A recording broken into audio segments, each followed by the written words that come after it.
très grande forme. Une soirée Paris Saint-Germain le 24, ça se refuse pas. Et une soirée à marquer d'une pierre blanche. Grégory Schneider, cette tenue, bonsoir. Bonsoir. Là, il y a relâchement total. Le PSG a quand même une sorte de génie pour exister plus intensément. Pour se renouveler. Voilà, ça franchement. Ça, il l'avait pas fait. Du coup, vous en avez tombé la veste et votre célèbre chemise blanche. Eh ben oui. Giovanni Castaldi, bonjour apprêté. Ouais. Vous êtes prêt à enchaîner, vous? Oui, bien sûr. Mais je suis moins étonné par le licenciement de Thomas Tuchel que par la tenue de Grégory Schneider. Je ne sais pas ce qui est le plus choquant. Je ne comprends Ça mériterait pas. presque un débat. C'est hallucinant. Et qui dit débat, dit Étienne Moati, bonsoir. Bonsoir, la crise de novembre qui se passe en décembre avec le Paris Saint-Germain, voilà, c'est la nouveauté. Il n'y a plus de saison, ma bonne dame. Donc voilà, oui, alors on va rappeler les faits pour ceux qui auraient été très très occupés aujourd'hui. Donc dans la journée, on a appris le limogeage de Thomas Tuchel.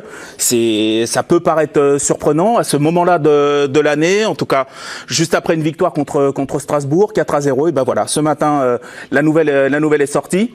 On va en parler et je vais vous poser d'abord cette question assez simple finalement. Est-ce que vous comprenez cette décision? Oui. Oui. Oui. C'est une décision qui est compréhensible parce que si on prend le prisme des résultats, ceux qui défendent Thomas Tuchel t'expliqueront qu'il y a une finale de Ligue des Champions, mais si tu dissèques un petit peu ce qui se passe depuis la défaite face à Manchester United, pas en phase de poule, mais en phase retour, exactement de Ligue des Champions, il y a quand même des choses qui se sont abîmées. Il y a cette défaite en finale de Coupe de France, une communication, quoi qu'on en dise, qui a été de plus en plus catastrophique, des mots forts durant le mercato envers son directeur sportif Leonardo, cette interview un petit peu lunaire là des quelques jours dans la presse allemande où il explique que le Paris Saint-Germain c'est pas que du football, c'est aussi de la politique et un fond de jeu qui est proche du néant, qui est catastrophique, des choix douteux avec cette histoire d'Danilo. Enfin, il y a plein de choses qui expliquent le licenciement de Thomas Tuchel. Étienne, vous aussi vous le comprenez, pourtant c'est quand même un coach qui a tout gagné sur la scène nationale cette année. Comme tous les autres. Comme tous les autres, c'est vrai. Unai Emery ne l'avait pas fait, mais en tout cas, lui l'a fait. Et il a fait, par contre, ce qu'aucun autre avait fait, c'est d'emmener le PSG en finale de Ligue des Champions. C'était il y a quelques mois à peine. Comment on explique là que d'un seul coup, il n'y ait pas d'état de grâce d'ailleurs? Cette finale de Ligue des Champions, c'était quand même pas au terme d'un parcours exceptionnel en battant des adversaires d'un très très haut niveau. Bon, le PSG avait eu un peu de réussite dans les tirages et ça lui arrivait parfois. Enfin, il y avait du mérite à arriver en finale, mais ils n'ont pas non plus fait une saison de Ligue des Champions absolument phénoménal en éliminant les plus gros cadors européens. Mais je pense que surtout, on a le sentiment que Thomas Tuchel, il avait lâché depuis quelques semaines, voire quelques mois, et qu'il avait une attitude qui était un peu étonnante, désinvolte, qui était plus forcément dedans à 100%. Et donc, quand on met bout à bout tout ce qui était en train de se passer dans sa communication, le jeu du Paris Saint-Germain qui était très très moyen, voire inexistant depuis plusieurs mois, et que finalement, le coût financier de son départ par rapport à ce qui est la saison actuelle avec quasiment 200 millions d'euros de pertes pour le Paris Saint-Germain, je pense qu'ils se sont dit quelques millions de plus ou de moins, on va essayer d'assurer la fin de saison, on ne croit plus en lui. On rappelle, il lui restait 6 mois de contrat, voilà, en juin prochain il était en fin de contrat, donc évidemment c'est pas une indemnité probablement pharaonique. Est-ce que personne n'est étonné par cette décision? Vous avez l'air de... on l'avait pas prévu non plus quand même, pour être honnête. Disons que c'est très difficile à lire parce que on n'a pas de... La décision elle est prise à Doha. Donc, comme d'habitude. Donc, ceux qui prennent la décision ne passent pas en conférence de presse, n'écrivent pas des communiqués et ne sont pas soumis à l'exercice de l'interview. Donc, ça rend l'affaire quand même beaucoup plus compliquée à lire. Moi, je doute que le prisme des résultats soit décisif. À titre personnel. Il y avait effectivement dans son attitude, c'est difficile à définir, mais entre le découragement, entre un peu désinvolture, l'agacement parfois. Parfois l'agacement. Il nous avait expliqué. Moi, il y avait une phrase qui m'avait marqué. C'était après le match de Leipzig, donc la demi-finale remportée quand même en Ligue des Champions, où c'est quand même un peu son grand moment. Et donc tout le monde le renvoie un petit peu à ça, mais il dit, vous savez, ce qu'on est en train de faire ici, c'est un truc de joueur. Sous-entendu, il était un petit peu extérieur, alors bienveillant, accompagnateur, il essayait pas de se mettre contre ça, ou il y voyait pas de mal. Non, mais c'est plus une force, ça, d'être capable à un moment. Si les joueurs s'approprient un truc, mais là, je vais dans le sens d'Étienne.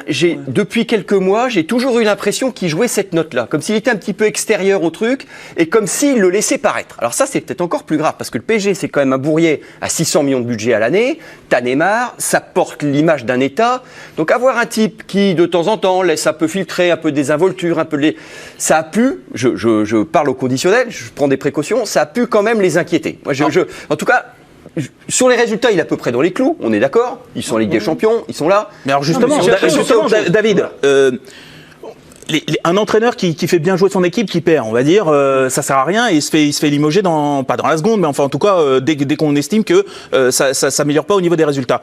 Il a les résultats, auxquels le jeu laisse un petit peu à désirer, mais je croyais que les résultats c'était l'alpha et l'oméga d'une décision. Je pense qu'il y a eu un constat qui a dû être dressé, qui était le fait que visiblement il était arrivé à bout de souffle. C'est un petit peu d'ailleurs ce qui a été évoqué là, et peut-être également que son profil, à savoir un entraîneur jeune dans le métier avec beaucoup d'idées, ne correspondait plus. Là, en tout cas, là aujourd'hui, il n'y avait plus aucune idée. Souvenez-vous, peut-être les 6 premiers mois, l'état de grâce quand il arrive, tout le monde est là en train de se dire, mais c'est quand même un entraîneur qui tente des choses. En cours de match, il change ses systèmes techniques, son approche avec le vestiaire. Est-ce qu'il a encore fait à Manchester puis David, souviens-toi la fraîcheur de sa com. La fraîcheur de sa com. Donc il y avait tout ça qui faisait que tout le monde était globalement. Manchester en face de oui, mais système.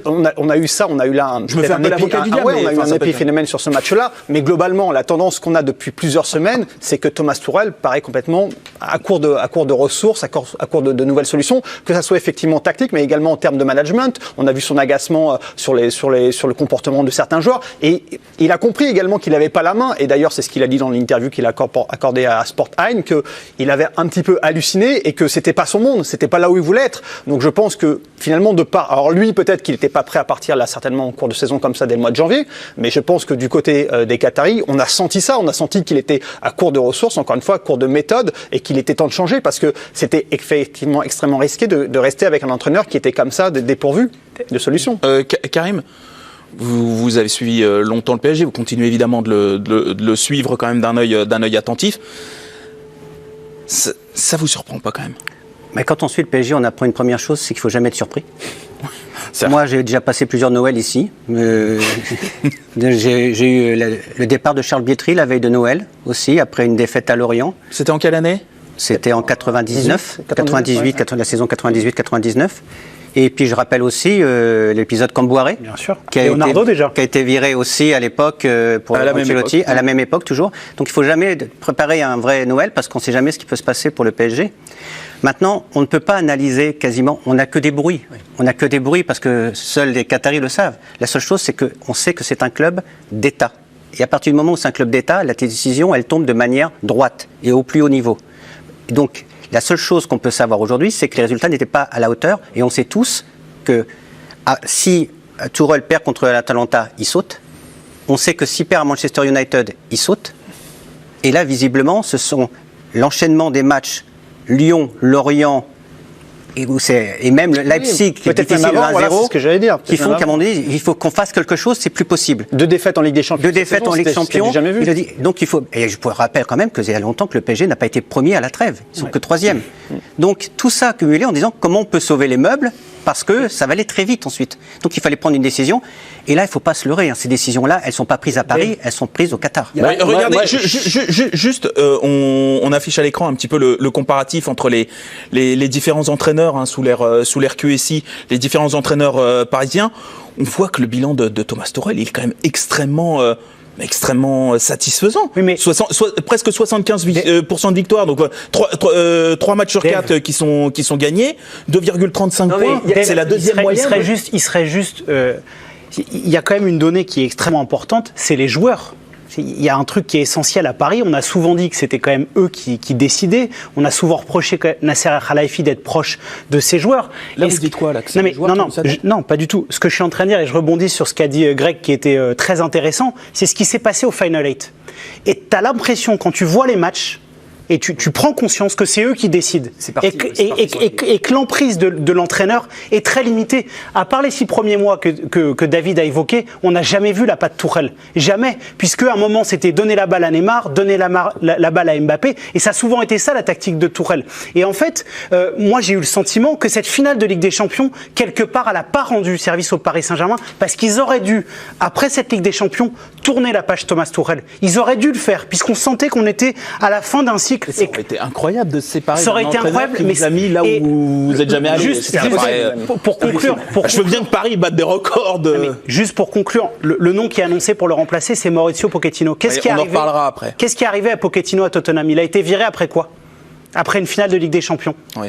Il n'en était pas au même point. Là, on est en train de dire, moi j'écoute que c'est l'État du Qatar évidemment qui a pris la décision puisqu'il est propriétaire du club et qui décide de tout, bien sûr. Mais entre l'État du Qatar et Tuchel, il y a quand même Leonardo. Oui. Et que le rapport entre Tuchel et Leonardo, depuis que Leonardo est revenu donc, au Paris Saint-Germain, il est mauvais. Je veux dire, donc, Leonardo, il cherche une opportunité, la première qu'il va trouver, pour se débarrasser de Thomas Tuchel. Donc Thomas Tuchel, comme on l'a dit au début de l'émission, il n'a fait que, en termes de communication, donc alimenter la possibilité pour Leonardo d'avoir l'accord de Doha pour virer Tuchel. Et je veux dire, aujourd'hui, il l'a eu, parce que quand Tuchel dit au moment du mercato, et c'est incroyable, j'ai plus d'équipe, j'ai plus de joueurs, déjà à Doha, je veux dire, quand on sait ce que ça leur coûte, tu vas se dire, il exagère quand même un tout petit peu.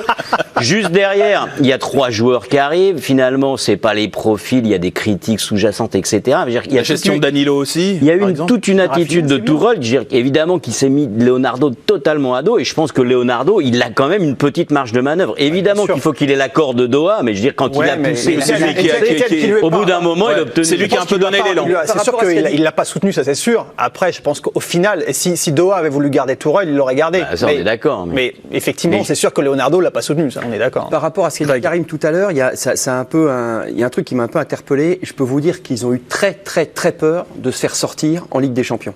Parce qu'à un moment donné, à mi-chemin, ils sont très mal. Ouais. Ils sont très peur.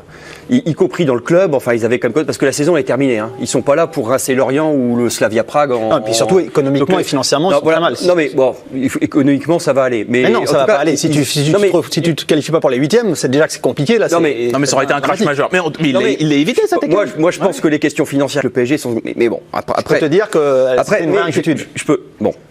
Mais je pense que c'est peut-être ce coup de chaud, comme a dit Karim, qu'ils n'ont pas pardonné. C'est-à-dire que, manifestement, Tuchel s'en est sorti, il a gagné les 2 matchs qu'il devait gagner, il s'est quand même rétabli, c'était pas évident. Il finit premier de sa poule. Oui, mais ils ont eu très peur. Et je me demande si ce coup de chaud a pas déjà mis sa tête sur le... Ce coup de chaud, je dirais dans le sens aussi, il ne faut pas hésiter à lier le destin de Leonardo et de Tuchel. Parce que Leonardo ne remplit pas non plus toutes les cases pour le moment. Là, loin de là. Parce qu'on sait très bien que son nom revient... Parce qu'il a réussi à faire son mercato au dernier moment, à l'arrache, et on lui reproche surtout de ne pas assez vendre. Exactement. On lui reproche aussi de ne pas faire avancer les prolongations de contrats et de Neymar et de Mbappé. Donc il ne faudrait pas penser que Leonardo... On parlait des cas des jeunes également. ...sort grandi sur le côté. Le prochain fusible, c'est lui. Mais Leonardo, il a obtenu donc, ce qu'il cherchait, c'est-à-dire le départ de Thomas Tuchel, qui souhaitait depuis longtemps. Mais il n'a pas obtenu l'entraîneur qu'il voulait lui. Exactement. Et qui est Allegri. Et donc le choix qui a été fait de Thomas Tuchel, ce choix-là, c'est le choix de Nasser El Khelaifi qui depuis très longtemps a envie que Mauricio Pochettino devienne l'entraîneur du Paris Saint-Germain. Donc c'est qu'une demi-victoire pour Leonardo. Enfin, si ça se passe bien cette fin de saison. Oui, une demi-défaite parce que ça permet aussi à Nasser El Khelaifi de reprendre la main et d'être en direct avec le Qatar, alors que Leonardo avait la ligne directe avec l'émir. Donc Leonardo, c'est pas une demi-victoire. Je pense que c'est la moitié d'une défaite, là. Et c'est un élément important parce que c'est quelque chose qui joue, en fait. D'ailleurs, c'est ce qu'a évoqué un petit peu Thomas Tuchel dans l'interview, encore une fois, à Sport 1, sur le fait qu'il était lassé par les différents courants politiques. Par la force des choses, Nasser El Khelaifi a été obligé de se mettre en retrait parce qu'il a eu des affaires judiciaires qui sont terminées il y a assez peu. Et je pense que le fait, effectivement, de pouvoir revenir sur le devant de la scène et de reprendre un petit peu le pouvoir qu'il avait dû concéder à Leonardo, c'est une chose également importante.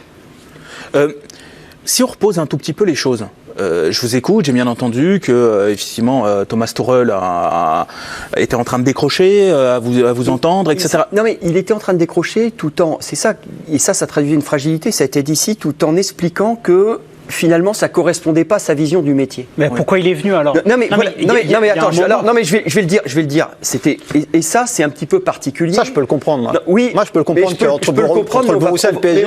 On va pas faire comme si Thomas Müller avait pas eu la peau de certains entraîneurs du Bayern. On va pas faire comme si Messi avait pas eu la peau de certains entraîneurs du Barça. On va pas faire comme si les joueurs de Manchester. Oui, des clubs politiques, il y en a ailleurs. Dans ce cas-là, tu vas pas entraîner le Paris Saint-Germain. C'est le PSG. Je pense que c'est un cran au-dessus quand même. C'est un État. Non mais c'est un cran au-dessus. Mais là-dessus, t'as quand même envie de dire bon bah bienvenue. Il faut quand même savoir dans quel monde tu vis, parce que dans ces clubs-là, quelque part, il faut paramétrer autre chose que le sport pur, quoi. Voilà, sauf que Greg, il y a un truc, c'est que ça s'est mal passé aussi à Dortmund. Il n'a pas supporté en Allemagne où l'influence du directeur sportif est immense. Il n'a pas supporté non plus. Avec Zorc. Il s'est engueulé avec Zorc. Il s'est engueulé aussi et il est parti de manière. Ça s'est pas bien terminé avec le Borussia Dortmund. Et je suis désolé, tu veux pas entraîner un club politique avec des gros égos. Tu vas pas entraîner le Paris Saint-Germain. Tout le monde le sait. Carlo Ancelotti, ça s'est terminé. Tout Carlo Ancelotti qu'il était, il n'a pas supporté ce genre de choses. Donc ça se sait quand même dans le milieu du foot. C'est pas un nouveau venu quand même Thomas Tuchel, même si c'est un jeune entraîneur. Oui, mais dans la même interview, il dit quand même autre chose. Il dit tout ça et il termine en disant mais c'est vrai qu'en même temps, quand tu te retrouves avec un effectif de stars, etc., et cette qualité sous la main en tant qu'entraîneur. C'est quand même un peu comme ça dans tous les grands clubs européens. Je suis d'accord. Zidane, il a failli être viré alors qu'il a gagné 3 Ligues des Champions consécutives et qu'il était champion d'Espagne. S'il perdait un match, il était viré. Donc, je veux dire, c'est le lot de tous les entraîneurs. Mais il y a quand même une donnée, et ce sera la suite des débats qu'on va avoir. C'est qu'il y avait aussi des opportunités sur le marché qui sont existantes depuis un moment. On les a dit, c'était Allegri et c'était Pochettino. Donc, quand vous avez 2 entraîneurs de ce calibre-là qui sont sur le marché, qu'il suffit juste d'aller chercher sur un mercato d'hiver, c'est extrêmement rare. Normalement, ces entraîneurs-là, ils ont déjà un poste. Donc, c'était aussi une opportunité de le faire à ce moment-là. Dave, si tu veux pas de pression, tu veux perdre tous tes matchs et pas te faire virer, tu vas entraîner Arsenal.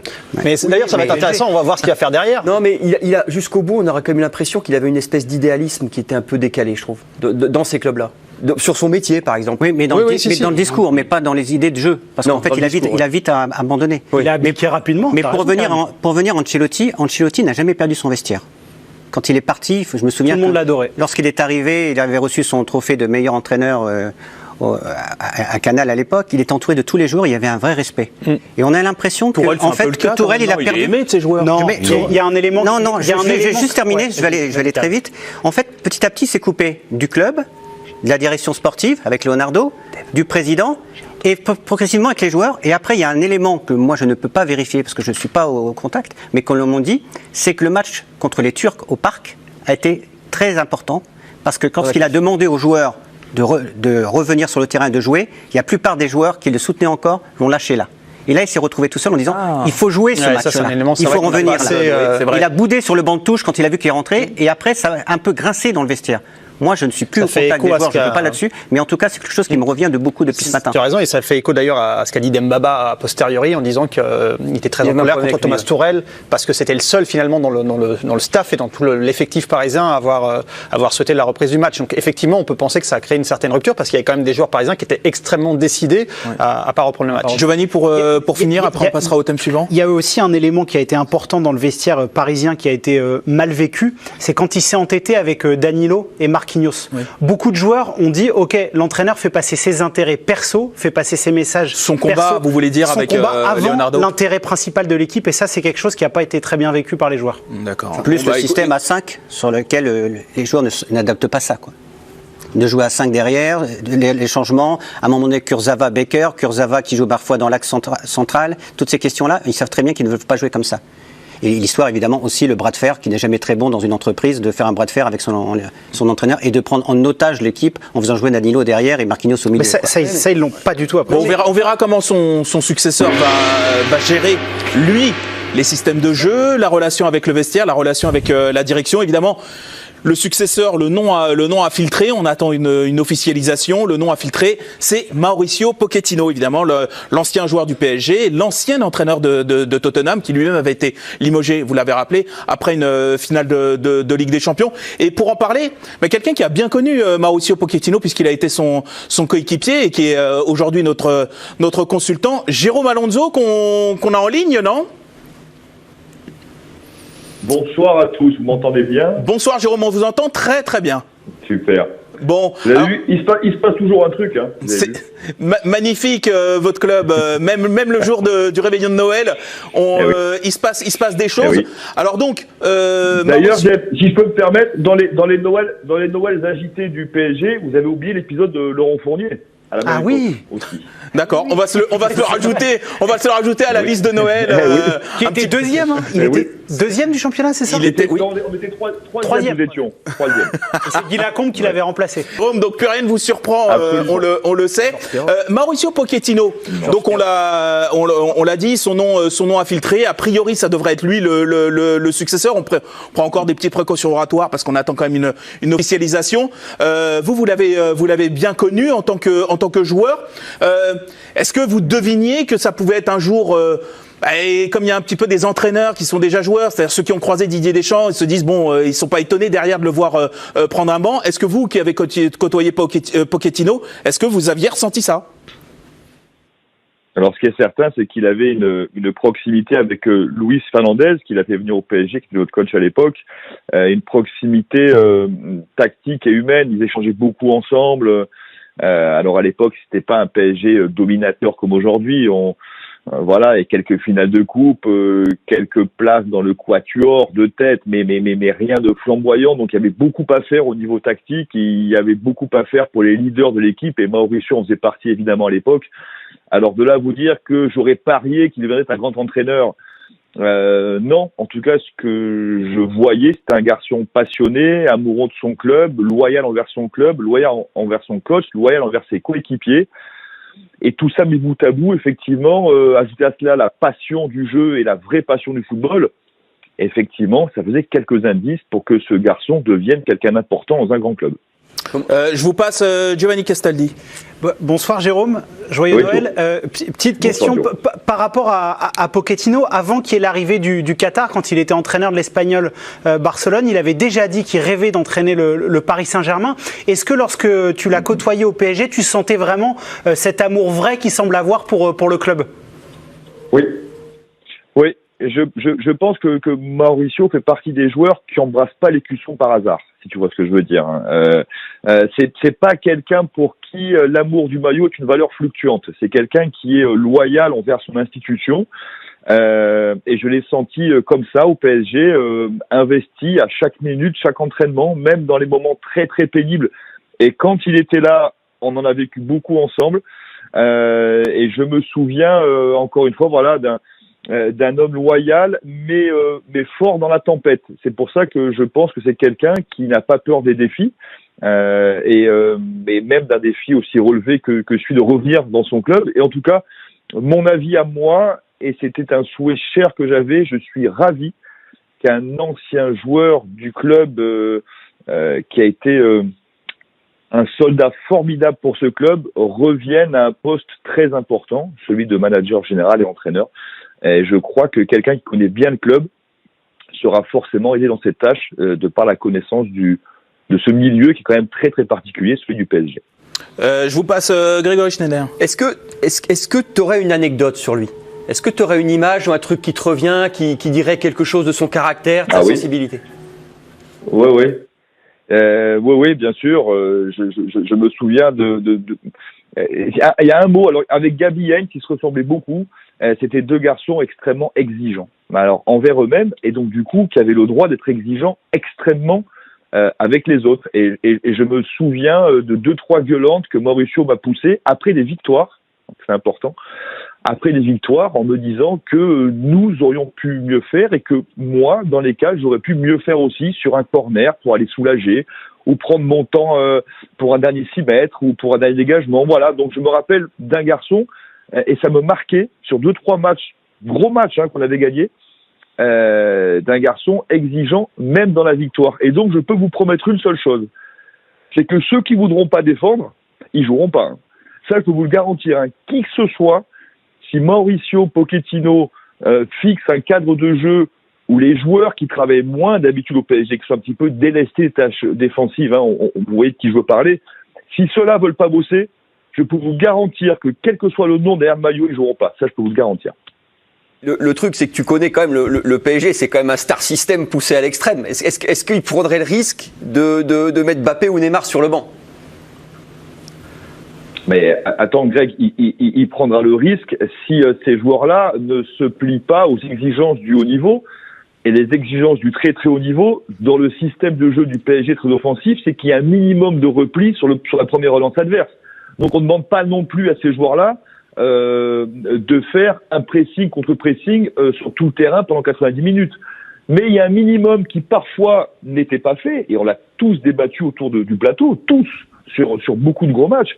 Et je peux vous garantir, si je sais qu'une chose, c'est que Mauricio, ça, il ne laissera pas passer. Et que si il devait un jour faire un exemple ou sanctionner un joueur qui ne se plie pas à ces tâches-là, que ce soit un jeune qui vient de rentrer ou une star, il y aura une discussion très animée. Et si sanction il doit y avoir, je suis persuadé que à terme, elle y sera. On n'en arrivera sûrement pas là, parce que je pense que changement de coach veut dire aussi prise de responsabilité. Mais avec lui, je pense que c'est un PSG qui est totalement manageable pour un homme comme ça. David Aiello. Ouais. D'ailleurs, juste pour dire à Greg, Pochettino, il est d'école de Luis aussi. Donc, Luis a mis les Ronaldinho sur le banc. Donc, peut-être qu'il va s'inspirer tu vois, de ça. Non, juste, Jérôme, je t'entendais dire que tu trouvais ça bien parce que c'était un ancien du club et qu'il connaissait l'environnement. Mais est-ce que tu penses pas quand même qu'il est arrivé au club en 2001, donc c'était 10 ans avant l'arrivée de QSI. À cette époque, je venais déjà au Camp des Loges et à l'époque, vous entraînez dans des Algeco. Aujourd'hui, quand tu vas au Camp des Loges, c'est plus exactement la même chose. Donc, tout ça pour dire que le club a pris une dimension qui n'a plus rien à voir avec celui de 2001. Est-ce que tu penses vraiment que le club qu'il a connu, finalement, ça lui donne un avantage par rapport à ce qu'il est devenu? David, tu as raison sur un point, le club a beaucoup évolué. Mais il y a une chose qui ne changera jamais, et je crois que c'est Karim qui en parlait avant, le PSG restera toujours le PSG. Avec sa pression quotidienne, sa pression populaire, qu'on le veuille ou non, sa pression médiatique, alors qui va crescendo avec les années, c'est normal aussi.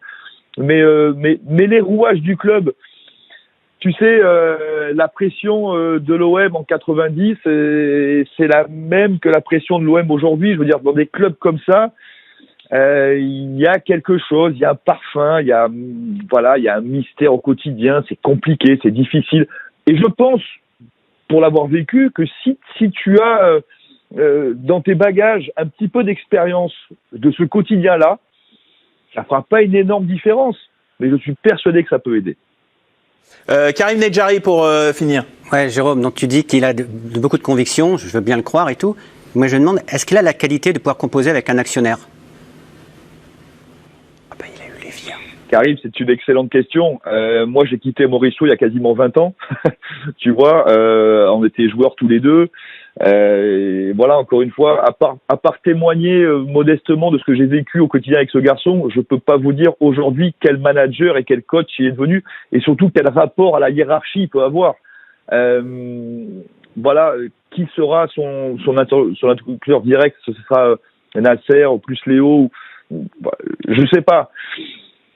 En tout cas, je pense que c'est quelqu'un qui, s'il a accepté de venir, a demandé d'avoir les rênes et le final cut sur toutes les grosses décisions sportives. Voilà, ça c'est la seule certitude que je peux avoir, c'est que c'est quelqu'un qui ne transigera pas ni avec Léo ni avec Nasser et qui veut arriver en ayant les mains libres. Après, comment composera-t-il avec un actionnaire au-dessus de lui? Je ne sais pas, mais ce qui est certain, enfin en tout cas le souvenir que j'ai de cet homme-là, c'est que le sportif ce sera lui et personne d'autre. Merci Jérôme, merci d'avoir quitté votre buffet pour nous rejoindre. Attention, hein, le champagne qui est en train de se J'avais fini de manger déjà, je vais me coucher là. J'avais fini déjà. Oui, bien sûr. Il est tard, Jérôme. Merci en tout cas, hein, merci d'avoir participé. Joyeux Noël. Salut, ciao les gars. Ciao.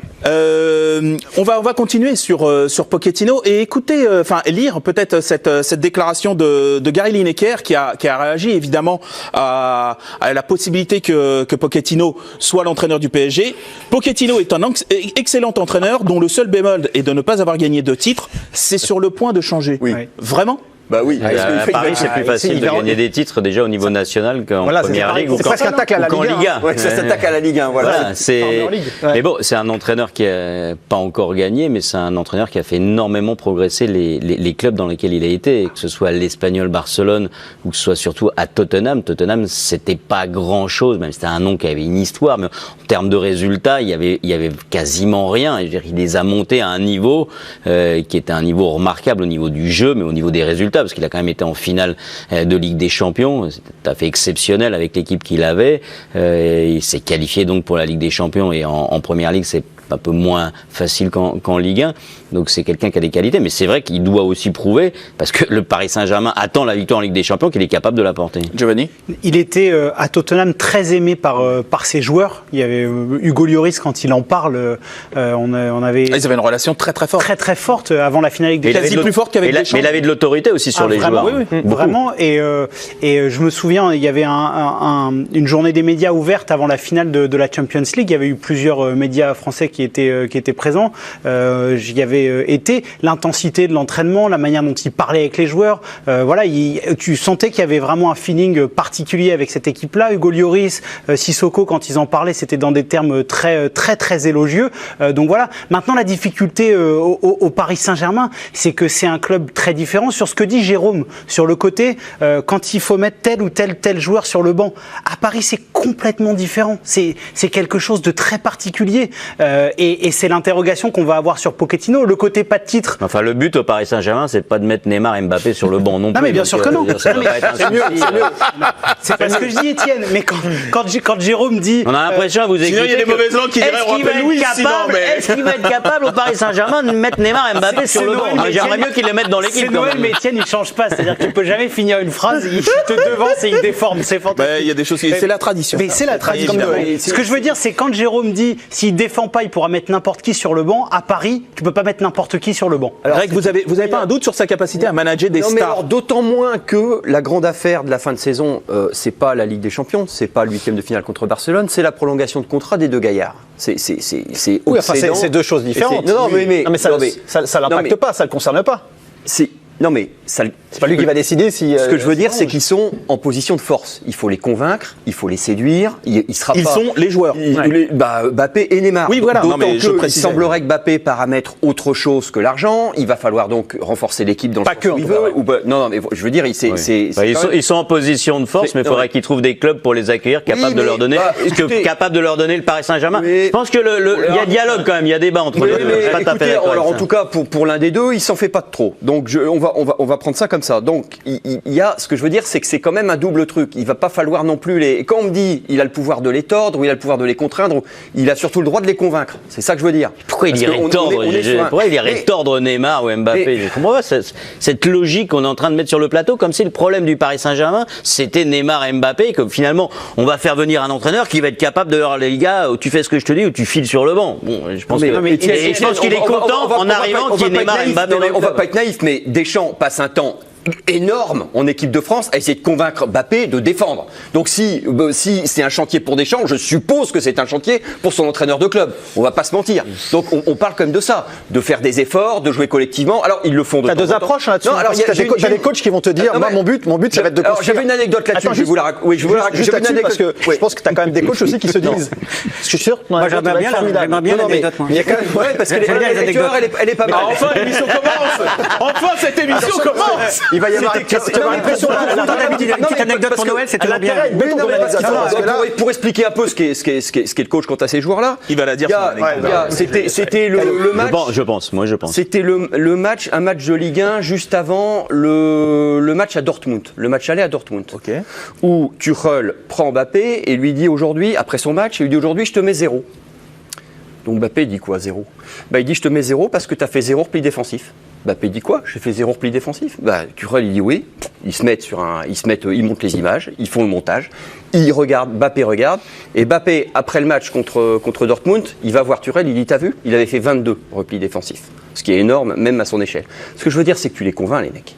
Tu crois pas que tu dis, parce que ils trient. C'est un coup c'est oui, un coup c'est non, un coup c'est ci, un coup c'est ça. Non mais après, ils sont open, ils sont professionnels, mais c'est pas au coup de sifflet ou au drapeau, hein. Tu lui expliques, tu lui montres le truc et tu lui dis c'est ça. Après, c'est d'arriver à les convaincre sur la durée. Et c'est une énorme énergie. C'est une énorme énergie de les convaincre sur la durée. Deschamps, la gomme qu'il a laissée au Mondial 2018, vous pouvez pas imaginer. C'est une énorme. Et il a réussi ? Ben oui. Mais non, il n'a pas réussi. Mbappé, il défend toujours pas. Mais oui, il a demandé à Pogba. Il a gagné la Coupe du Monde. Voilà, mais ça, on peut dire qu'il a réussi. Il a réussi, c'est chose. Mais de manière générale, on peut dire globalement que le défend. Si on peut s'y attendre. Ah bah oui, mais ça, il a réussi. S'accorder sur ça. On peut s'accorder là. On va peut-être essayer de revenir à Pochettino. On va pas. Moi j'ai une anecdote.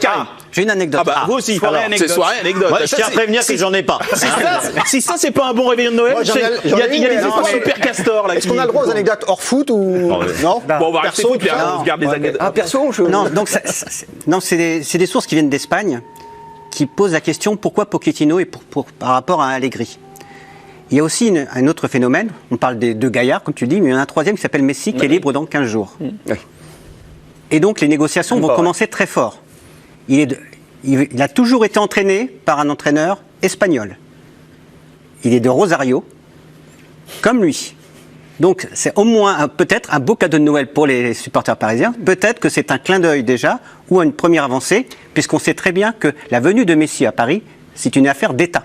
Et s'il doit commencer, peut-être qu'une décision peut être tombée raide et juste. Donc peut-être qu'ils ont décidé là, et peut-être que c'est le premier pas pour la venue d'un Messi à Paris. Ça s'inscrirait là-dedans aussi ce choix. Mais c'est en tout cas ce qui circule de plus en plus à Barcelone. À un moment, il faut de l'argent aussi, parce que le monde actuel, s'ils veulent prolonger Kylian Mbappé, Neymar et faire venir Messi dans la conjoncture actuelle. Je crois qu'il y a une piste pour Ronaldo aussi. Sur le banc, il faut bien mettre des joueurs. Sinon, comment tu fais? Après, Giovanni, l'argent. La vraie question, c'est de savoir si Pochettino est capable de mettre Messi sur le banc. Non, mais du coup, et de le tordre. Parce qu'il faut le tordre, visiblement. Dans cette équation-là, l'argent, ils l'ont, c'est le Qatar. L'équation, c'est de savoir est-ce que le fair play financier est toujours en vie? Est-ce qu'on peut se permettre de signer Messi? Parce que si le Qatar décide le 1er janvier de signer Léo Messi, bon bah ils font un chèque et c'est fini. Moi il y a quelque chose. Moi il y a pas possible. Moi il y a quelque chose dont vous ne me parlez pas, alors que vous l'avez évoqué pour Thomas Tuchel et je suis assez surpris. C'est que vous ne me parlez pas du tout de jeu. C'est-à-dire que vous m'expliquez que le jeu de Thomas Tuchel, enfin le jeu proposé par Thomas Tuchel était en déliquescence, que plus ça allait, moins ça allait. C'est quoi le style de Pochettino? Mais Dave, le style de Pochettino avec Tottenham, c'était... expliquez-le, des gens qui ne savent pas, et c'est un peu caméléon quand même. C'était par moments très offensif, ça a pu être, mais c'était un entraîneur aussi qui savait s'adapter à son adversaire. Il n'y avait pas une immense flexibilité tactique comme on pouvait le faire avec Thomas Tuchel. Mais je pense que au début, Thomas Tuchel, il avait une forme... Moi, plus que de la flexibilité, je voyais des tâtonnements tactiques. Non, mais au début, quand Dave dit... les 6 premiers mois, je suis d'accord. Mais quand il est arrivé, c'est ça que tu... Oui, bien sûr. Voilà. Donc, il avait cette réputation, un peu Thomas Tuchel, de bien faire jouer ses équipes. Ce qu'on voyait avec Dortmund, avec Mayence. Disons que Pochettino, c'est quand même beaucoup plus, au-delà de l'aspect tactique, quelqu'un qui est réputé pour être un meneur d'hommes, quelqu'un qui est aimé par son vestiaire, avec de grandes valeurs humaines. D'ailleurs, Jérôme en a parlé. Et je pense qu'à Paris, le plus important, avant même de vouloir arriver et de dire vous allez jouer comme ça, vous allez faire ci, vous allez faire ça, c'est quand même de séduire ce vestiaire qui est compliqué, parce que je crois que c'est Greg qui en parlait un petit peu, même si c'est pas Neymar et Mbappé qui font l'équipe, ils ont un rôle prépondérant dans cette équipe-là, et ça passe par eux quand même, quoi qu'on en dise. Donc c'est important de séduire ces deux hommes-là, de séduire ce vestiaire. Les convaincre. Mais voilà, et de eux les convaincre. Parce qu'au début, quand Tourelle est arrivé, il les a emmenés, Neymar en numéro 10, il y a ce match au Parc des Princes, face à Liverpool qui est absolument merveilleux. Donc il faut les convaincre, ces joueurs-là. Et Pochettino, humainement, je pense qu'il a ces capacités-là. C'est quoi au début? C'est quoi son plus gros chantier, David? Le plus gros chantier là. On a vu une équipe de Paris qui est pas très fringante. Tous les points de vue, voilà, et elle a galéré en Ligue des Champions. Elle est pas première de Ligue 1, ce qui n'est jamais arrivé à ce moment-là de la saison. C'est quoi son chantier principal? Pour moi, il n'en a pas qu'un, il en a au moins 3. Alors, il y en a un qui est physique. Et bon, ça va pas être de son domaine, mais il va y avoir comme le travail du staff, parce qu'aujourd'hui, il manque 10 joueurs dans l'effectif du Paris Saint-Germain, donc c'est évidemment un chantier prioritaire. Il y a évidemment la tactique, parce qu'en tout cas, le style de jeu, j'ai envie de dire. Aujourd'hui, on est incapable de dire comment joue le Paris Saint-Germain. Alors, certes, sur les dernières semaines, c'est en 5-3-2, mais est-ce que c'était suffisant? Sur les derniers matchs, ils sont à 70% de possession. Il va avoir le temps, là, en cours de route, d'installer une vraie patte. Ça va lui c'est le risque, quand même. Voilà. Donc, déjà, sur les derniers matchs, ils sont à 70% de possession de balle, mais dans les 30 derniers mètres, il se passe rien. Donc, il n'y avait plus aucune identité de jeu. Voilà, ça, c'est certainement. Et j'ajoute un truc. Vu l'enchaînement des matchs, parce qu'on le sait, avec ce calendrier, qui est très resserré, très intense, très dense, les plages pour faire du travail comme voilà. Donc à la reprise, ils ont 4 matchs en 11 jours. Donc comment on fait pour travailler un style de jeu? Et en plus, pour moi, il y a une dernière priorité, en tout cas pour lui, c'est effectivement de comprendre ce qu'on évoquait un petit peu tout à l'heure avec Jérôme Alonso, à savoir comment aujourd'hui fonctionne le club. Parce qu'effectivement, moi, je suis un petit peu dubitatif sur ce que nous disait Jérôme. Oui, il va arriver et il fera pas de concessions. quand il va arriver et qu'il va comprendre à un moment en gros que Neymar, ou en tout cas que Neymar senior est en lien direct avec Doha pour la faire simple, je pense qu'il va comprendre aussi que c'est pas aussi simple et que c'est complexe. Je pense qu'il a envie d'avoir Neymar, il a envie d'avoir Mbappé. Oui, c'est pas un adversaire, oui, c'est ça, c'est pas un obstacle. On se met depuis le début un petit peu dans l'idée qu'en fait, l'arrivée de Pochettino, c'est quelque chose contre Neymar et Mbappé, et qu'il va les mettre au pas. Moi, je pense que tout simplement, évidemment, c'est plus Neymar et Mbappé des solutions au Paris Saint-Germain que des problèmes, et surtout, il y a la question qui était posée sur le chantier, mais le chantier, il est total au niveau du jeu, il est complet. Moi, qu'on m'explique que le Paris Saint-Germain a plusieurs systèmes de jeu, j'aimerais déjà qu'il en ait un qui fonctionne. Mais je pense que le chantier de Pochettino, quand il va arriver, c'est de trouver, on va dire, un 11 à peu près titulaire, un système de jeu relativement basique, parce que même si c'est un admirateur de Marcelo Bielsa, il va pas faire du Bielsa en 6 mois au Paris Saint-Germain, et donc d'avoir... Il le fait pas tout court, hein, il l'a dit dans l'interview qui est sur le site de Damien Degor. Excellente interview. Absolument, donc il est capable d'avoir un jeu vertical, un jeu de possession, il est capable des deux, mais je pense que quand il va arriver, comme l'a dit Joe, c'est d'abord un meneur d'hommes, donc il va remobiliser tout le monde. Je pense qu'il va mettre un système en place comme il l'a fait à certains moments à Tottenham, qui était une équipe pas défensive, mais en tout cas très bien organisée, avec beaucoup d'efforts donc de tous les joueurs, et que c'est, j'imagine, ça qu'il va mettre en place dans les 6 premiers mois. Je pense. Greg ? Non, mais si on parle d'emmener collectivement, il ne faut pas quand même jouer sur les mots. Effectivement, le postulat de Clit du PSG, c'est que tu as des stars et que tu construis ton jeu, y compris ton collectif, autour de ces stars. Il y avait la fameuse phrase d'Emery quand il part et qui donne l'interview au journal espagnol. Quand tu as Neymar, le projet de jeu, c'est Neymar. Non, mais c'est pas mal. C'est partout pareil. Oui, ben voilà. C'est ce qu'avait dit Emery après être parti, justement. Non, mais le talent dans ses proportions. Alors après, il faut l'emmener avec toi. Là, tu as un vrai rôle. Il faut le convaincre. C'est vrai que c'est pas non plus. C'est des mecs qui veulent gagner. C'est des mecs qui veulent. Je veux dire, il y a un socle commun sur laquelle. Mais en tout cas, tu pars quand même de là. C'est-à-dire qu'il va d'abord falloir qu'il les emmène avec eux. Et alors, le PSG, en plus, me semble-t-il, c'est exacerbé. Autant Klopp, il a des attaquants qui peuvent. Oui, mais il n'a pas en plus de superstars comme ça. Voilà. Mais là, et ensuite, je répète, mais avec l'histoire de prolongation le contrat, ils ont quand même le couteau sous la gorge du club. C'est pas rien.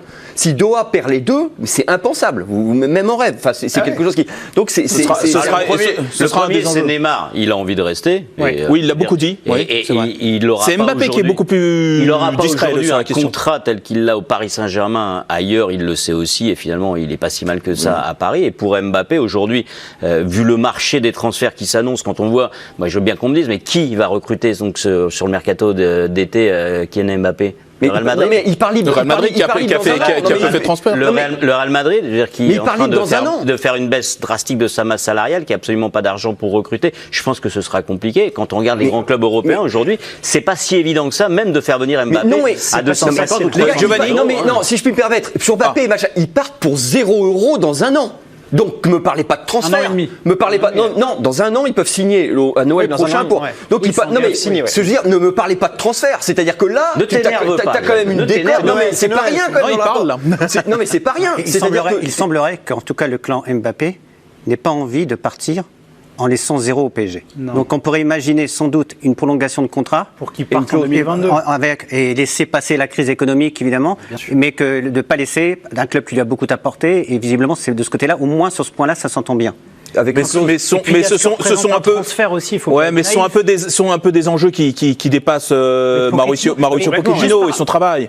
Par rapport à ça, parce que là on parle et on finira là-dessus. Après il y a une petite page de pub, mais vraiment courte. Parce qu'on parle de style d'entraîneur, de meneur d'hommes, etc. Il y a des bons entraîneurs qui sont arrivés au Paris Saint-Germain. Il y a Carlo Ancelotti, Thomas Tuchel, c'est pas un peintre non plus, c'est quand même un coach de qualité. Mais la vraie question, et c'est le débat de fond un peu, est-ce que ce club est coachable ? Est-ce que ce club, est-ce que structurellement, est-ce que c'est possible ? Et à partir du moment, si là il y a Pochettino et qu'il y a un échec, il y a un moment tu peux changer d'entraîneur, de joueur, tout ce que tu veux. Si tu repenses pas par le haut, le Paris Saint-Germain aura toujours des problèmes. Ce sera un révélateur en tout cas. Avant de tourner une page de pub, la une de l'équipe de demain, regardez. Et ouais, exactement. Oui. Attendu comme le Père Noël, évidemment, c'est de circonstances. Et ce qui est attendu comme le Père Noël, c'est nous de retour pour continuer à parler évidemment de cette double actualité, le limogeage de Thomas Tuchel et l'arrivée imminente, possible, probable de Mauricio Pochettino. On revient tout de suite après une courte page de pub, bougez pas. Rebonsoir pour ceux qui nous rejoignent. Et oui, édition spéciale en plein réveillon de Noël. On a tout laissé, on a laissé les invités, on a laissé le banquet, le champagne qui est en train de se réchauffer pour être avec vous, évidemment, pour traiter de l'actualité du jour. Ne faites pas cette tête, Giovanni, mais bien sûr qu'on a laissé tout le monde parce qu'on est là, parce que nous on n'abandonnera pas, parce qu'évidemment, je rappelle, évidemment, l'information du jour, le limogeage de Thomas Tuchel, l'entraîneur du PSG, et a priori son remplacement imminent à venir par Mauricio Pochettino. Et pour m'accompagner sur cette édition spéciale, toujours en compagnie de Karim Nedjari, David Aiello, Grégory Schneider, Étienne Moati et Giovanni Castaldi. Mais oui, je m'y perds avec tous ces noms. Est-ce que le champagne, il est vraiment resté au chaud? Vous n'arrivez pas à peut-être sous la table, allez savoir.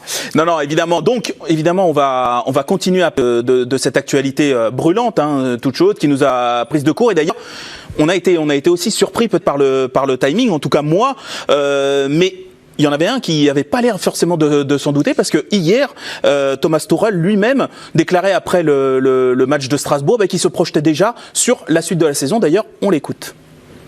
Au début de saison, que ça peut venir, que ça c'est un championnat plus serré, plus difficile pour maîtriser. Et maintenant, c'est exactement comme ça. Pour ça, on ne peut pas perdre notre tête.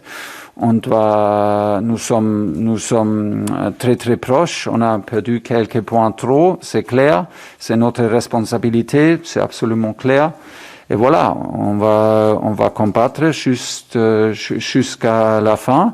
Et je suis confiant qu'on va finir comme champion. On va finir comme champion. Manifestement, ce sera sans Thomas Tuchel. Alors, messieurs, je vais vous poser la question. Êtes-vous choqués par le timing de ce limogeage? Choqué dans le foot? Non, mais sur une bouchoque. J'ai vu des choses dramatiques dans la vie en général. Bon, alors très surpris. Voilà, vous m'avez bien compris. Est-ce que quand vous l'avez lu, vous vous êtes dit, vous êtes tombé de votre chaise? Disons qu'on pouvait se dire que, voilà, de toute façon, le départ de Thomas Tuchel en fin de saison était acté, fin de contrat. C'était évident qu'il n'allait pas être prolongé. Mais voilà, ils ont quand même réussi à se qualifier pour les huitièmes de finale de Champions League. La situation. Premier de groupe, c'est important. Non, mais bien sûr. La situation en championnat, évidemment, ils sont pas premiers, mais ils sont pas largués non plus. Il y a un point de retard, on le rappelle, sur Lille et Lyon.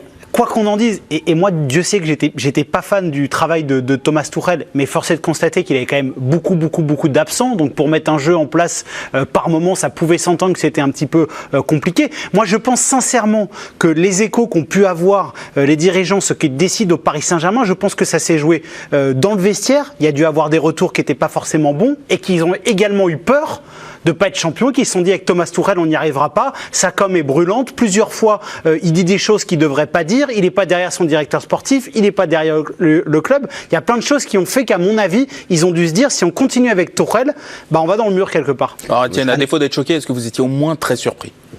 Bah oui, parce qu'après la victoire 4-0 et la première place en groupe de Ligue des Champions, on disait bon, que ça va continuer comme ça jusqu'à la fin de saison et qu'en effet, il serait pas prolongé. Et puis voilà, donc Leonardo aura sa peau, mais un peu plus tard. Mais finalement, je pense que dans le club, on s'est dit mais il y avait ce débat-là, il y avait le fair play financier, donc c'était compliqué, donc de rajouter quelques millions d'euros de pertes donc dans les finances du club. Je pense qu'aujourd'hui, ça allait tellement loin, le dérapage financier pour l'ensemble des grands clubs, mais aussi pour le Paris Saint-Germain, que je pense qu'ils se sont dit, mais finalement, c'est pas si essentiel que ça, c'est quelques millions d'euros. Tuchel, on n'y croit plus. On est capable de pas être champion, donc c'est quand même incroyable pour les dirigeants du Paris Saint-Germain, donc en Ligue 1, et puis en Ligue des Champions, franchement, on a terminé premier, mais si Martial fait pas une cagade énorme, le Paris Saint-Germain est dehors de la compétition. Donc c'est quand même joué deux énormes occasions. Ça s'est quand même joué à très peu. Ils ont pas prouvé grand-chose non plus, même en Ligue des Champions. Donc finalement, je crois qu'ils se sont dit, il y a des entraîneurs de qualité sur le marché, et ils vont peut-être pas le rester tout le temps. C'est Allegri et c'est Pochettino. On croit plus en notre coach. Financièrement, on peut le faire, allons-y. Karim, vous qui connaissez bien les dirigeants qataris, vous connaissez évidemment bien ce club. Non, mais je les connais bien. Tu les rejoins après la réveillon d'ailleurs. Jusqu'à quel point? Il y a un réveillon après. Non, mais c'est pas toi qui as placé Laurent Blanc là-bas, non. Allez savoir. Mais Qu'est-ce qui a pu se passer dans leur tête pour se dire, en fait, le 24, c'est bon, on le débarque? Mais quand la décision tombe, il faut l'appliquer. Je me souviens, parce qu'en écoutant tout à l'heure Tourelle, je me rappelle de Laurent Blanc. Vous vous souvenez que Laurent Blanc, il l'apprend, il est aux États-Unis, il a re-signé son contrat, il a 20 millions d'euros qui l'attendent sur 4 ans, et tout va bien. À l'époque, Jean-Pierre Bernès l'appelle, lui dit, dis-moi, il y a une interview dans le Parisien ce matin, a priori tu vas sauter. Il n'y croit pas. Et en fait, quand on arrive au PSG, on sait que tout peut arriver, parce que c'est un club qui dirige de manière différente des autres. Si on n'a pas compris ça quand on arrive au PSG, on n'a pas compris grand-chose. Et la plupart du temps, que ça soit même Ancelotti, il ne comprenait pas d'avoir été convoqué en pleine nuit après un match à Reims, parce que l'équipe avait mal joué à Reims. Donc il faut se préparer à tout. Et Tourelle, en fait, il tombe de l'armoire. Mais comme tous les journalistes sont tombés de l'armoire, parce qu'à un moment donné, on pense que ça va le faire. Mais si la décision elle est prise, elle tombe comme ça, nette et encore plus violente sans doute qu'ailleurs. Nous, dans notre métier, en fait, on a l'habitude de, je veux dire, les choses avancent quand même de manière un peu publique, c'est-à-dire qu'on envoie des signaux, on conditionne l'opinion publique, mais quand c'est l'émir qui décide, c'est juste quelqu'un qui décide, qui dit basta, il appuie sur un bouton, c'est terminé.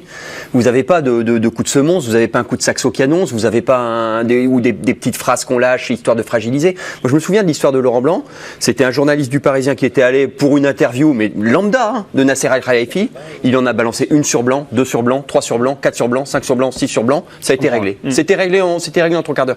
Mais personne ne savait. C'est la verticalité de ce club qui change beaucoup de choses. C'est-à-dire je répète ça, mais il ne justifie pas. Et ils n'ont pas justifié, d'ailleurs je ne sais pas dire ça, mais il n'y a pas de conférence de presse, il n'y a pas de communiqué, il n'y a pas de... Alors on va poser une question. Mais il n'y en aura pas. De toute façon, c'est descendu comme ça, c'est à nous de l'interpréter, mais ça rend notre travail difficile. Et ça nous rend effectivement surpris.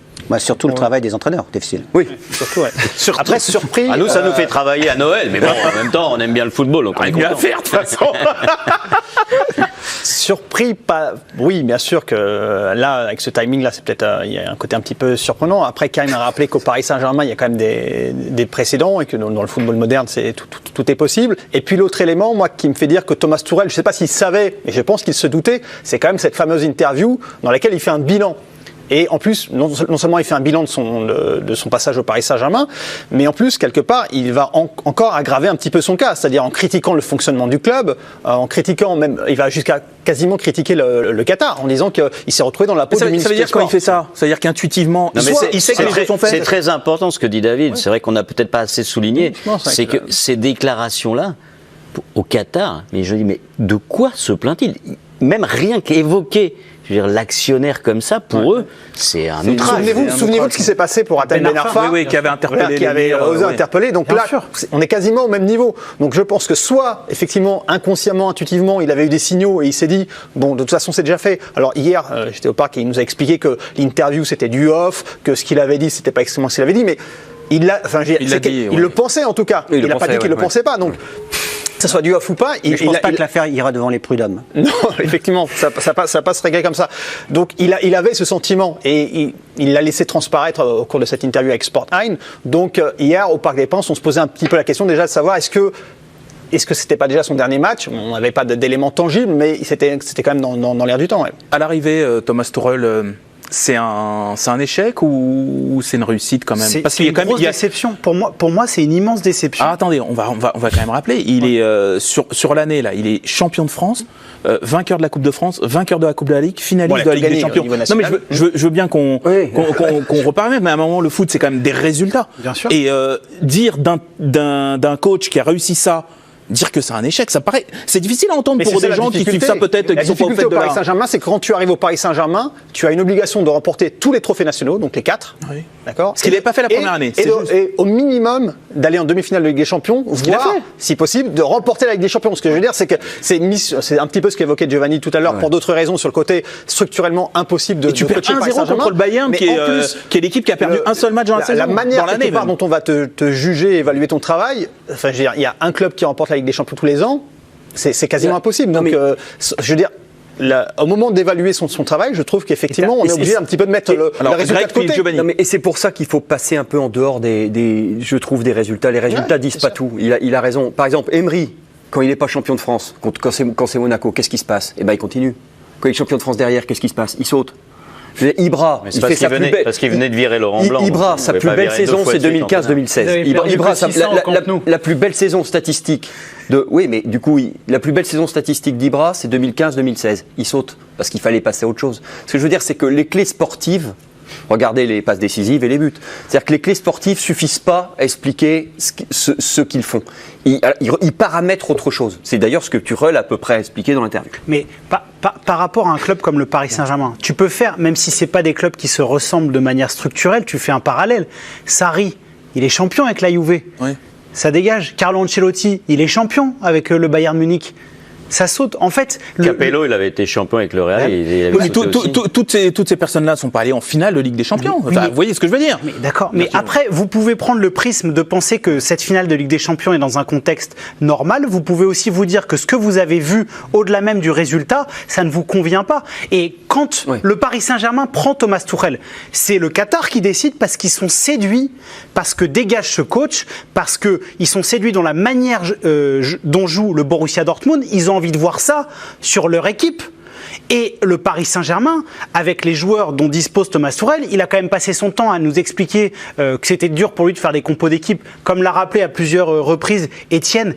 Et les mecs, ils doivent devenir fous. Ils se disent, on dépense mais des sommes monumentales. Et on a un coach qui nous dit, c'est difficile à entraîner, il me manque des joueurs, c'est difficile de mettre du beau jeu en place, il manque ceci. Les mecs, ils deviennent fous. Alors justement, en parlant de... Parce que Thomas Tuchel aussi a piqué une petite crise. C'était après le match de Leipzig qui illustre un petit peu tout ce dont on parle là depuis tout à l'heure. C'est-à-dire qu'il y avait victoire du PSG, 1-0, on le rappelle, mais alors dans des conditions incroyablement difficiles. Et regardez la réaction de Thomas Tuchel quand on a osé émettre des doutes sur la valeur de la production du PSG ce soir-là. On l'écoute. Est-ce qu'il y a beaucoup de fébrilité en ce moment au sein de votre équipe ou pas? C'est quoi ça, fébrilité? Manque de confiance, manque de repères. Non, ça leur permet pas d'avoir le bon niveau. Non, manque de rythme. Vous savez bien avec quel dernier 4 on a joué il y a 2 mois à Portugal. Est-ce que vous avez trouvé un joueur de cette dernière 4 aujourd'hui? Mais j'ai l'impression que vous demandez toujours les mêmes choses. Et c'est toujours les mêmes questions. Vous pouvez poser cette question dans la vestiaire, si vous avez des couilles de faire ça. Parce qu'il y a des joueurs, ils sont morts. Ils ont donné tous. Donné la cœur, donné tous physiquement. Et je suis fatigué. De répondre toujours des attentes de vous comme ça. Fatigué. Si vous avez le courage, vous pouvez prendre cette question à la vestiaire. Vous trouvez des gars qui sont finis. Donnez tous. Et ouais, Giovanni, si vous avez le courage. Oui, déjà, ça serait bien. On n'a pas accès aux vestiaires, donc on peut pas aller leur parler aux joueurs. C'est très compliqué de parler aux joueurs en plus. Non, mais juste petit aparté par rapport à ça, par rapport aux blessures, par rapport au rythme. Alors, ils n'ont pas fait le Final 8 parce qu'ils étaient déjà éliminés. Mais regardez ce qui se passe à Liverpool dans un championnat où l'intensité est beaucoup plus grande. Jürgen Klopp, il a une flopée de joueurs blessés en manque de rythme. Il doit changer constamment de compo d'équipe. Pourtant, la qualité, même si par moment elle baisse un peu, Liverpool reste une machine, un rouleau compresseur. Le Paris Saint-Germain, et c'est pour ça qu'on a passé notre temps à critiquer le jeu du PSG, il n'y a jamais eu cette impression-là. Jamais de cohérence dans les choix. Étienne en parlait, Karim en parlait également. Pas de choix, pas de cohérence tactiquement, pas de cohérence dans la manière de développer du jeu. Donc forcément qu'il y avait beaucoup d'attentes et beaucoup de questionnements. Je comprends ce que tu dis. Et on finira avec Greg. Oui, mais enfin, là, il a peut-être la qualité du soldat de base au Paris Saint-Germain est quand même déplorable. Elle s'est quand même beaucoup appauvrie. On est quand même passé de Thiago Motta, Rabiot, Matuidi, Maxwell, à des mecs comme Bakker, comme Florenzi, comme Kerrer, et cette intensité. Ce que je veux dire, c'est que Herrera. Ce que je veux dire, c'est que cette intensité, tu peux pas aller la chercher avec ces joueurs-là. Non, mais oui, mais ça c'est pas les mêmes championnats. Je veux dire, la qualité de base de l'effectif du Paris Saint-Germain, quoi qu'on en dise, à l'échelle de la Ligue 1, elle est immense. Mais même à l'échelle européenne, elle n'est pas si mal non plus. Mot de la fin sur ce thème à Karim. Elle est quand même très intéressante, cette interview qu'on vient de voir. Parce que si vous êtes actionnaire, vous dites, là, mon employé il est au bout du rouleau là. Là, il faut que je le sorte parce que ça va mal finir. D'ailleurs, c'est ce qu'ils ont fait. On sent qu'il est fatigué. Ouais. Et c'est un document fort en tant que d'image, mais aussi il ne tient plus personne. On a l'impression qu'il va venir étrangler le journaliste. Donc comment il se comporte dans le vestiaire? Il dit qu'il est au bout du rouleau lui-même. Il est en burn-out. Il est en burn-out. Il y en a un qui est pas en burn-out et c'est un intervenant du soir qui nous fait l'amitié d'être avec nous. C'est Eric Rabessandratana. Bonsoir Eric. Bonsoir messieurs. Vous allez bien? Ouais, ça va. Ouais, merci de nous rejoindre, d'interrompre peut-être vos festivités pour venir nous donner un petit peu votre éclairage dessus, parce que on le rappelle, vous avez croisé la route de Mauricio Pochettino quand vous étiez au PSG en 2001, c'est ça? Ouais, exactement. Les 6 derniers mois, quand Luis Fernandez est arrivé, Mauricio est arrivé, et voilà, c'est là où je l'ai rencontré, exactement. Ouais. Vous pouvez nous parler un petit peu de lui? Tout à l'heure, c'est ce qu'on demandait à Jérôme Alonso. Parfois, il y a des joueurs que l'on croise, et quand ils sont joueurs, ils sont déjà un petit peu entraîneurs, ou en tout cas très intéressés par les choses tactiques, qui ont un côté meneur d'homme. Est-ce que vous, quand vous avez croisé que quelques mois, mais est-ce que vous avez perçu ça chez Mauricio Pochettino, ou pour vous, c'est un petit peu une surprise de le retrouver à ce niveau-là? Non, c'est pas réellement une surprise. Après, alors le niveau, on peut pas savoir vraiment par rapport à. C'est aussi, ça dépend des joueurs, ça dépend du message qu'il arrive à faire passer aux joueurs. Par contre, dans sa personnalité, quelque part, parce que voilà, c'était quand même un meneur, c'était quand même quelqu'un d'investi, un super mec vraiment, très souriant, très chaleureux. Voilà. Après, dans le comportement sur le terrain, il était toujours à fond et toujours appliqué, toujours concentré. Donc oui, forcément, c'est des signes qui trompent pas derrière en se disant voilà, il essaye de mettre ça au service des joueurs maintenant et d'essayer de transmettre un petit peu tout ce qu'il a pu vivre ou connaître en tant que joueur. Donc de ce côté-là, je suis pas sûr que ce soit une surprise. Maintenant, après voilà, les résultats dépendent aussi de soit les joueurs adhèrent au message ou soit c'est compliqué. Mais je pense qu'avec son caractère et sa façon d'être, je pense que le message passe bien en général. Ouais, Eric, de ce que vous avez su en tant qu'homme et de ce que vous percevez de son travail d'entraîneur, qu'est-ce qui va apporter vraiment à ce PSG-là qui est quand même pas dans la meilleure période de sa forme, quoi? Non, c'est sûr. En parlant de forme, c'est sûr que là, on est un petit peu quand vous avez 10 joueurs qui sont blessés et qui c'est quasiment une équipe, et quand on voit le niveau de ces joueurs qui sont blessés, il manque juste un gardien pour dire que ça pourrait être une équipe qui gagne le championnat de France. Donc forcément, on se dit que voilà, il y a un problème. Alors j'espère que déjà de ce côté-là, il va apporter un peu de sérénité et un peu d'équilibre dans le travail, parce que j'ai quand même le sentiment que voilà, ça faisait 2 ans que Tourelle était là. Et il y a eu tellement de blessés dans le club que je me dis qu'à un moment donné, c'est pas possible que ce soit la faute à pas de chance, quoi. Il y a forcément une responsabilité quelque part, et du coup, on se pose la question. Je vous passe Giovanni Castaldi. Bonsoir. Okay. Bonsoir. Par rapport à ce que nous a dit Jérôme Alonso, il nous a dit que s'il y avait un homme qui était capable de prendre une décision forte pour faire progresser le Paris Saint-Germain, c'était sans doute Pochettino. On a vu que quand on est entraîneur du Paris Saint-Germain, par moment, c'est difficile de gagner ce rapport de force. Est-ce que vous pensez qu'avec ce coach-là, c'est enfin le moment où, entre guillemets, c'est vraiment l'entraîneur qui décide? J'espère, en tout cas. Franchement, voilà, Mauricio a été joueur, donc aussi on peut pas faire la comparaison avec Tourelle qui a pas joué à un très haut niveau. Donc forcément, il y a aussi peut-être un respect aussi des joueurs plus important pour un mec qui a été qui a joué, qui a été joueur au plus haut niveau. Donc du coup, il y a peut-être déjà un regard différent des joueurs dans le vestiaire. Après, il y a peut-être aussi, il y aura peut-être plus de complicité avec Leonardo et Pochettino qu'il y avait avec Tourelle. Alors je sais pas si ce sera le cas. En tout cas, moi ce que je pense surtout, c'est que voilà, qu'il amène des décisions, oui, mais des décisions aussi dans le vestiaire, c'est-à-dire que être capable de manager ce groupe de joueurs avec des stars comme Neymar, comme Mbappé, comme des caractères un peu différents. Il faut arriver à manager, il faut prendre des décisions par moment, des décisions qui sont dans leur sens aussi, c'est-à-dire que des fois, voilà, là je regarde encore, je repense à cette situation où il appelle Mbappé à la 70e contre Lorient pour lui demander de sortir, et Mbappé lui dit je suis bien, et puis finalement à la fin du match et le lendemain il lui dit j'ai mal aux adducteurs et je peux plus jouer. Et non, là normalement l'entraîneur il doit se dire non, c'est pas grave, même si t'es bien, je préfère prendre la sécurité et te sortir, voilà. Et Tourelle ne faisait pas ces choses-là, c'est-à-dire que Tourelle avait tendance à se faire manger un petit peu par les joueurs et à laisser. Alors c'est bien dans le caractère parce que c'est une preuve de confiance, mais quelque part c'est un manque de caractère aussi de la part de Tourelle et c'est peut-être ce qui manquait aussi pour diriger ces joueurs. Merci beaucoup Eric, merci d'avoir pris le temps de venir participer à nos débats. On vous souhaite un joyeux Noël, passez de bonnes fêtes. Merci, vous aussi, avec plaisir. Joyeux Noël et à bientôt. À bientôt.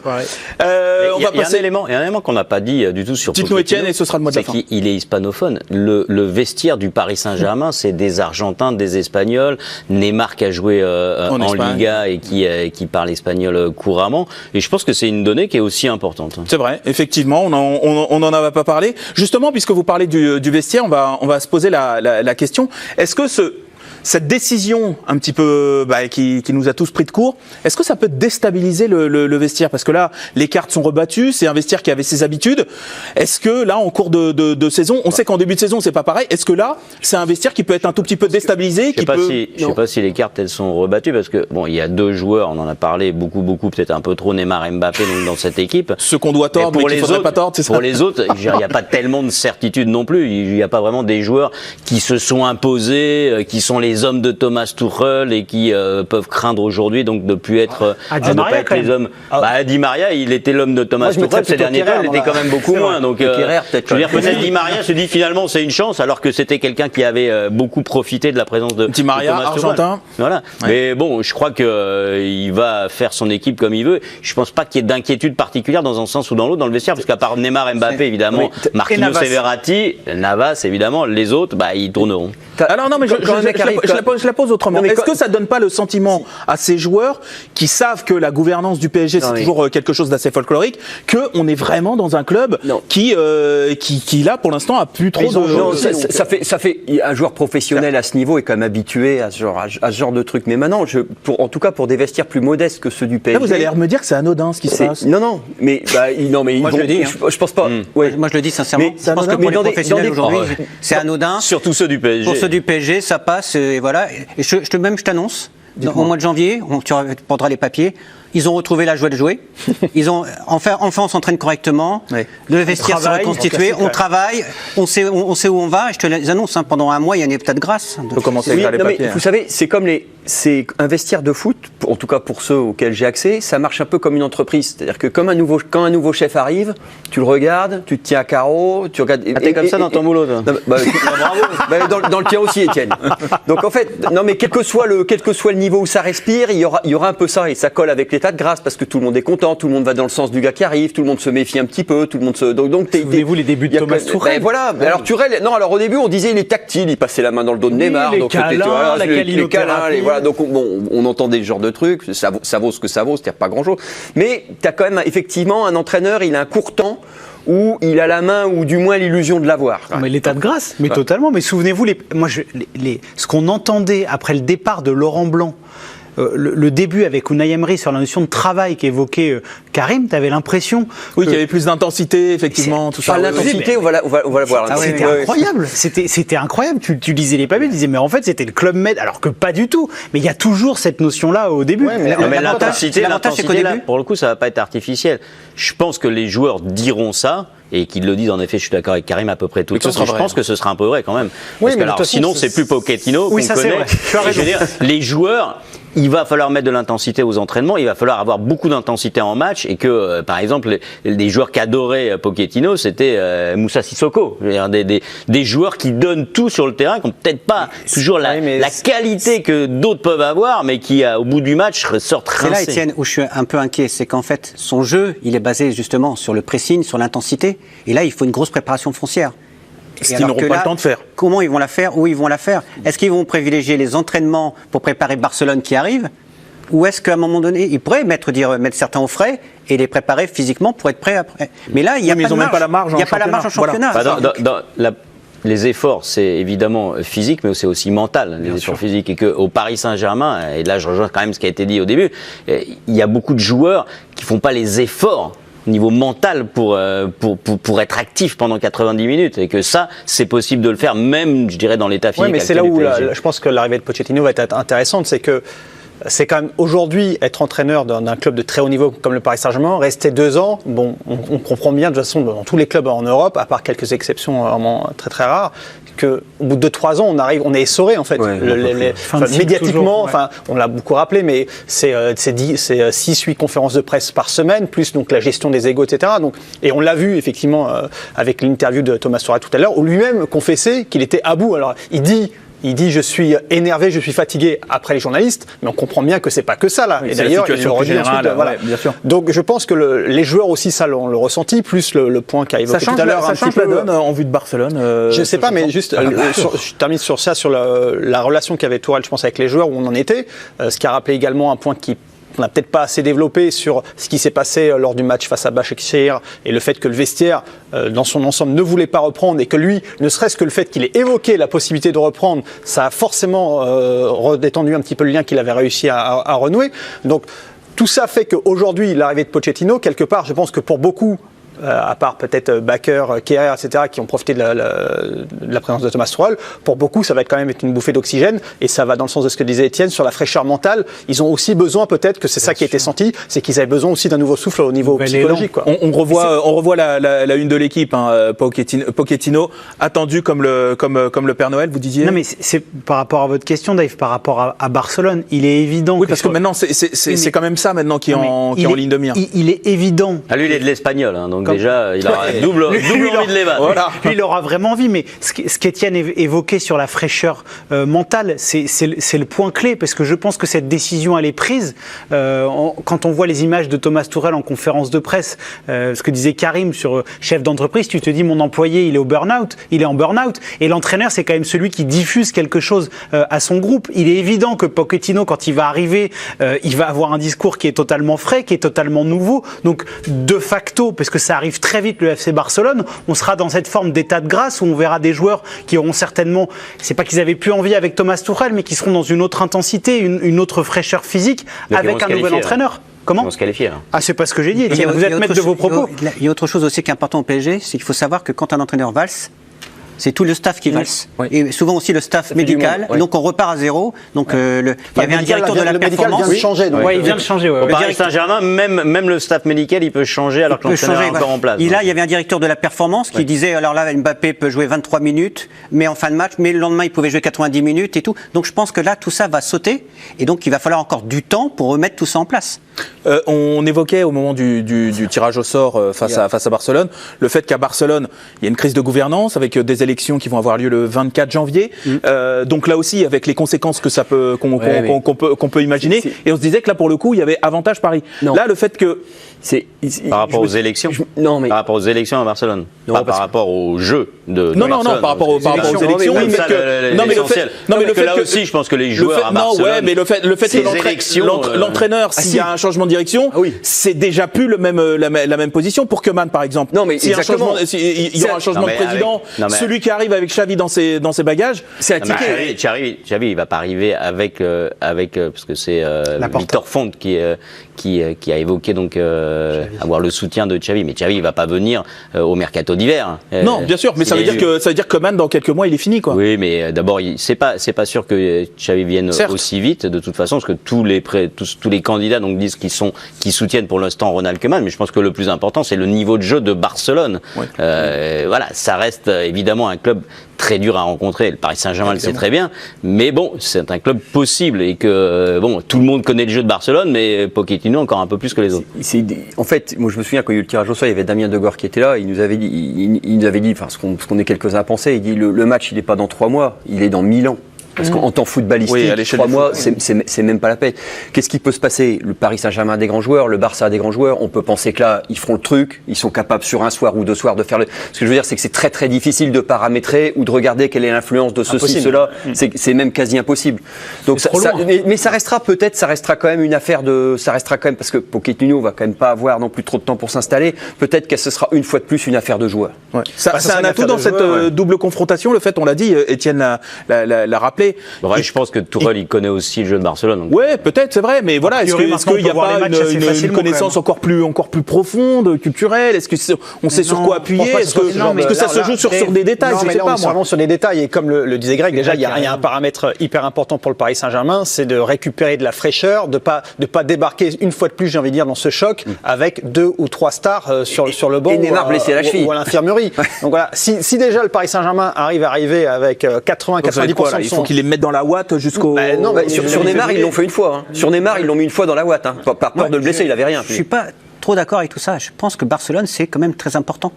Parce que ça va fixer soit le prolongement de l'état de grâce, soit la fin de l'état de grâce. Imaginez une élimination qu'on a. Là, ça sera un vrai problème. On se souvient, juste quand même pour appuyer votre propos, on se souvient que les 6 premiers mois de Tourelle, ils avaient pris fin avec l'élimination face à Manchester United. Derrière, plus rien n'a jamais été pareil. Défaite Coupe de France face à Rennes dans des proportions. Les éliminations après sont terribles pour le Paris Saint-Germain vu qu'il a un mois et demi en fait. La Ligue des Champions, c'est le juge de paix. Donc si c'est-à-dire que Pochettino, s'il est éliminé en 8e de finale de Ligue des Champions et qu'il se fait une demi-saison de Ligue 1 dans des stades vides, il va se dire que ça, c'est dur quand même. Ça rigole pas tous les jours. Mais comme l'a dit tout à l'heure avec une petite perfidie Lineker, il va pouvoir enfin se faire un palmarès en France. Parce que Tourelle avait palmarès vierge quand il est arrivé. Il n'avait pas gagné. C'est vrai, il n'avait pas gagné avec le Borussia Dortmund. Mais moi je pense, pour aller dans le sens de Greg... C'est pas une Coupe d'Allemagne. Une Coupe d'Allemagne. Petite Coupe d'Allemagne. Non, mais c'est très important. C'est pour ça qu'il est présentateur que t'es que non, mais alors attendez, on m'a expliqué que Unai Emery avec ses 3 Ligues Europa de suite, c'était pas assez fort pour le PSG. Et là, vous êtes en train de m'expliquer que Pochettino son palmarès vierge, pas de problème, ça va le faire. Mais non, c'est pas ce qu'on vous dit. T'as mis la deuxième couche là. Non, je pense ce qui m'inquiète, c'est qu'il n'a pas écouté ses chroniqueurs. C'est ça qui est terrible. Il a passé l'émission avec l'oreillette. Pour le coup, non. Mais pour rejoindre, il m'avait dit que c'était pas un problème le fait qu'il arrive avec son palmarès, c'était vierge. Non, parce que je pense très sincèrement que les qualités humaines, pour le coup, de Mauricio Pochettino sont largement supérieures par rapport au côté meneur d'homme que ce que pouvait avoir Unai Emery, qui a, même dans ses succès, a quand même été par moments identifié comme un entraîneur qui avait du mal avec la pression et la gestion des gros égos. Et emmener Tottenham en finale de Ligue des Champions, c'est presque un titre quand même. C'est très costaud. C'est vrai. Non, mais tout ce qu'il a fait à Tottenham, c'est énorme en termes de progression. Il avait aussi il n'a pas pu recruter pendant 1 an et demi. C'est un groupe qu'il a vraiment façonné, qu'il a emmené au plus haut niveau. Donc ça, c'est hyper intéressant par rapport à la qualité de Pochettino. À Tottenham, justement, il a fait des choses formidables avec des joueurs plutôt modestes ou moyens plus. C'est-à-dire qu'il les a développés. Ça, c'est un avis qu'on a dit que c'était ça l'effectif du PSG. Non, mais voilà. Alors, le PSG, oui. Alors, c'est sûr que pour réveiller Draxler, il va quand même falloir être un magicien. Mais d'une certaine manière, il a quand même mis. Oui, mais là, ce que vous me décrivez, c'est ce qu'on décrivait de Unai Emery avec Séville. C'est-à-dire des joueurs moyens plus, on va dire. Ce qu'on veut dire, c'est que c'est pas le même boulot. C'est pas le même boulot. Donc pour lui, ça va quand même être un sacré challenge. Ce qui est vrai, c'est que dans le choix qui a été fait, qu'on a évoqué au début de l'émission, de Pochettino et pas d'Allegri. Allegri, c'est quand même le niveau au-dessus en termes de palmarès. Lui, il a prouvé et il a des titres partout, des Ligues des Champions, des titres nationaux. Donc, il y avait plus de sécurité, entre guillemets, avec Allegri. Donc, c'est vrai que ça reste quand même dans l'idée d'un entraîneur qui a énormément de potentiel. J'ai dit qu'il avait été en finale de Ligue des Champions, c'était presque un titre. Mais c'est vrai qu'il n'a pas non plus une expérience phénoménale. Mais c'est une réponse, en fait, en disant Dernier mois, Karim. En fait, il y avait plus de garanties avec Allegri au niveau palmarès, organisation de jeu, parce qu'en fait c'est carré et on sait où ça va finir. Leonardo le voulait. Mais c'était le choix de Leonardo. Donc ça nous donne une réponse aussi sur l'avenir stratégique du PSG. Bien sûr. Alors justement, puisqu'on parle de Leonardo, vous faites bien de l'évoquer. Désormais. On l'a au téléphone ? Non. Ah non, c'est pas ça. Si, par texto. Sort de Noël. Non, désormais, qui a le plus de pression ?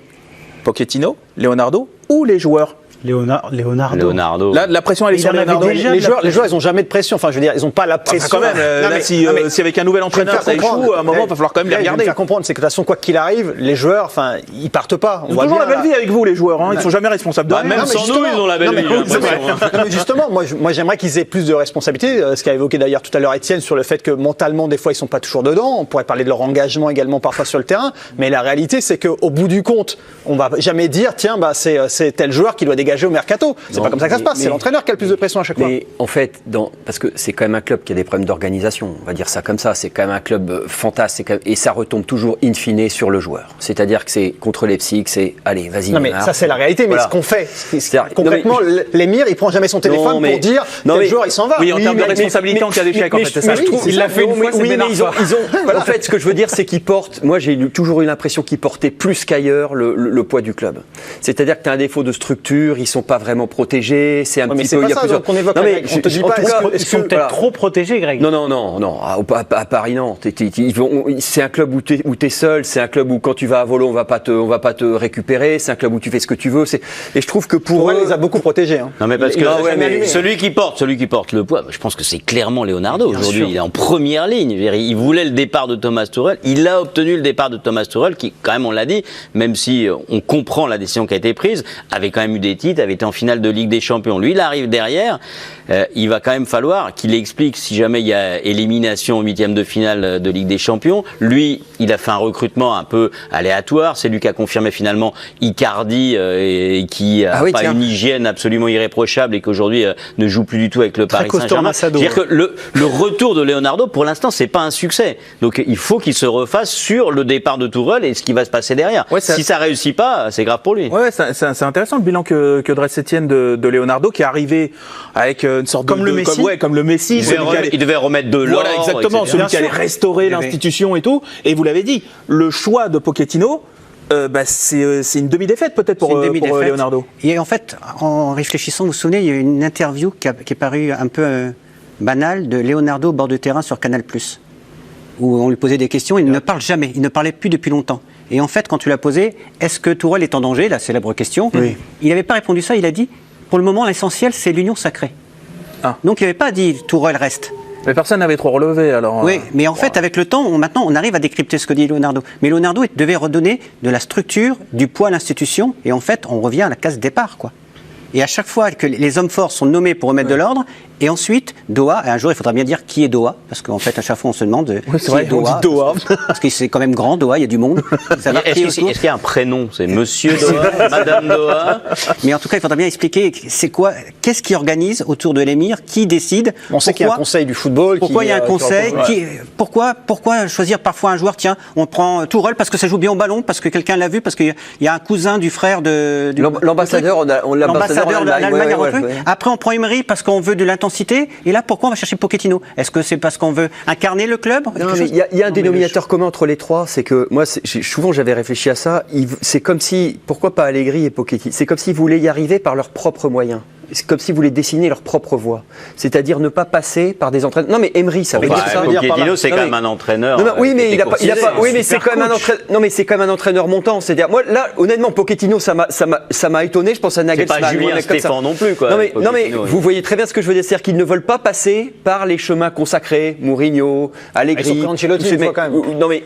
Ils ont rêvé de faire Mourinho pendant des années en plus. Moi, je pense que le choix de Pochettino, il y a dans un souhait aussi de dire qu'on respecte le passé. C'est un ancien joueur. Il mise quand même en termes de com. Ouais, mais je suis pas sûr que ça compte beaucoup. Ça, non, mais un peu. Choix, je veux dire. Ouais, parce que moi j'ai eu l'impression qu'ils avaient balayé le passé, enfin le passé pré-Qatar. Ça tombe bien. Ça compte un peu. Et moi, ce qu'on voit quand même par moment et ce qu'on a tous constaté, c'est quand tu regardes le PSG depuis quelques mois, t'as l'impression que c'est le bordel.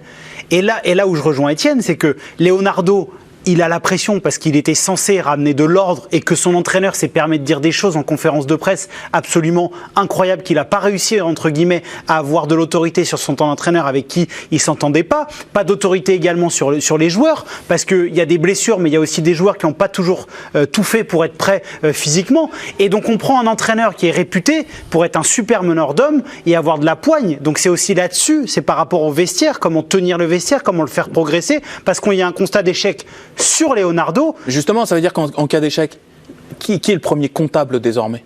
C'est Leonardo. Tant qu'il y avait Tourelle, on avait répondu, mais on peut reposer. C'est quand même l'entraîneur. Mais qu'est-ce que tu appelles échec? Parce que le truc. Là, tu perds contre Barcelone. Voilà. Si tu perds contre Barcelone, ils n'ont pas viré Pochettino à la fin de la saison. Ni Leonardo.